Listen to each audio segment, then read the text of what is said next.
हाँ, रामदेव की जो दवा लॉन्च हुई थी वो कोरोनिल वाली, उस पर उनका फोटो नहीं था, यह तो मेंशन करना पड़ेगा। ऐसा नहीं है कि उनके मंत्रिमंडल में और मंत्री नहीं हैं, मगर उन्हें आप कम ही उद्घाटन करते हुए देखेंगे। संसद की नई भवन के उद्घाटन का मामला बहुत गंभीर है। आज की रिपोर्ट इसी पर है, लेकिन आप ही सोचिए कि मंत्रियों को कैसा लगता होगा कि उनके हिस्से में गेस्ट हाउस का उद्घाटन ही कहीं ना रह जाए। हर जगह प्रधानमंत्री ही नजर आ रहे हैं। फिर प्रधानमंत्री को सारे मंत्रियों को हटाकर सारे विभाग भी अपने ही पास रख लेने चाहिए। विपक्ष केवल संसद के उद्घाटन को लेकर सवाल नहीं उठा रहा है, उसका सवाल तो यह भी है कि वंदे भारत एक्सप्रेस का उद्घाटन रेल मंत्री क्यों नहीं करते हैं, प्रधानमंत्री ही क्यों किए जा रहे हैं। आज भी दिल्ली देहरादून वंदे भारत को प्रधानमंत्री वीडियो कॉन्फ्रेंसिंग के जरिए हरी झंडी दिखाते हुए नजर आए। फरवरी 2019 में पहला वंदे भारत का उद्घाटन उन्होंने किया था, तब से किए ही जा रहे हैं। अभी तक 17 में से 16 वंदे भारत को प्रधानमंत्री मोदी हरी झंडी दिखा चुके हैं। केवल एक वंदे भारत को प्रधानमंत्री ने हरी झंडी नहीं दिखाई थी अभी तक। अक्टूबर 2019 में वैष्णो देवी से दिल्ली वाले वंदे भारत को गृह मंत्री अमित शाह ने हरी झंडी दिखाई। कहीं ऐसा तो नहीं कि वंदे भारत में ऐसी कोई चिप लगी हो, चिप 2000 के नोट की तरह। जब तक प्रधानमंत्री हरी झंडी नहीं दिखाएंगे वंदे भारत नहीं चलेगी।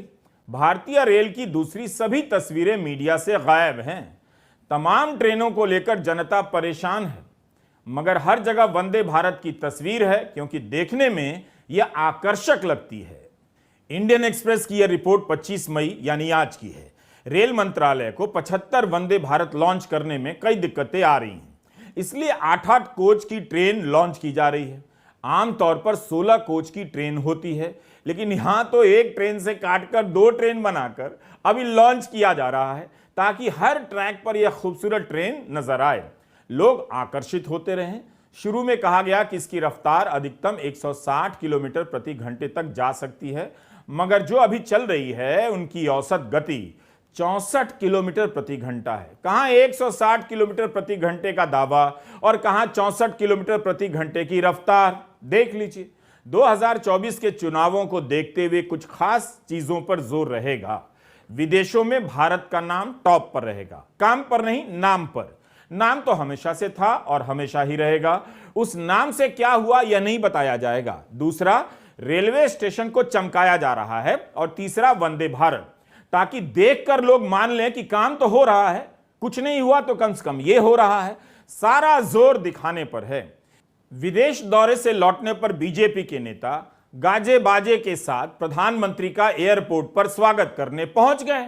सूरज भी नहीं उगा था, तब से डेरा डाले हुए थे।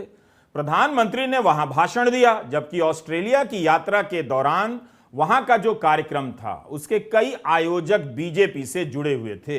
इस तरह की रिपोर्ट है। बीजेपी की रैली से लौटने पर बीजेपी के ही कार्यकर्ता प्रधानमंत्री का स्वागत करेंगे। यह हिंदू अखबार की पत्रकार सुहासिनी हैदर का ट्वीट है। विदेश मामलों को कवर करती हैं, कैसे प्रोपेगेंडा होता है ध्यान से देखिए।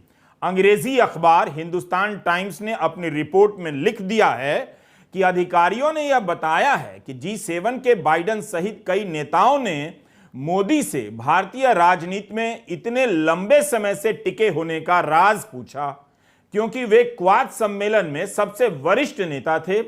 एक सामान्य दर्शक को पता नहीं चलेगा कि उसके साथ क्या खेल हुआ है। इस पर संजय सिपाही मलानी ने ट्वीट कर दिया है कि बाइडेन तो 80 साल के हैं, यानी मोदी से उम्र में बड़े हैं।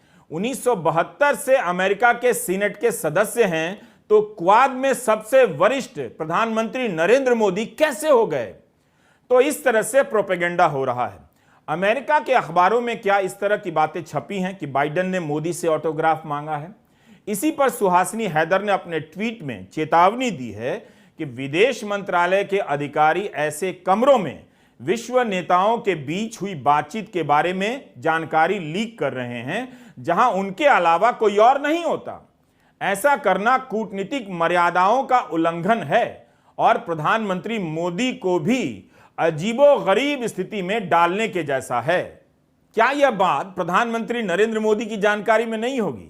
जब तक आप इन बातों को नहीं समझेंगे, संसद की नई इमारत के उद्घाटन से जुड़े सवालों को नहीं जान पाएंगे। यह जानना बहुत जरूरी है कि किस तरह से सब कुछ एक व्यक्ति के आसपास सिमटता जा रहा है। वही अकेले काम कर रहे हैं, वही अकेले नाम कर रहे हैं, वही अकेले उद्घाटन भी कर रहे हैं। विपक्ष केवल संसद भवन के उद्घाटन का विरोध नहीं कर रहा है, बल्कि वह इस प्रवृत्ति और प्रोपेगेंडा का भी विरोध कर रहा है कि यह अब सीमा के पार जाने लगा है।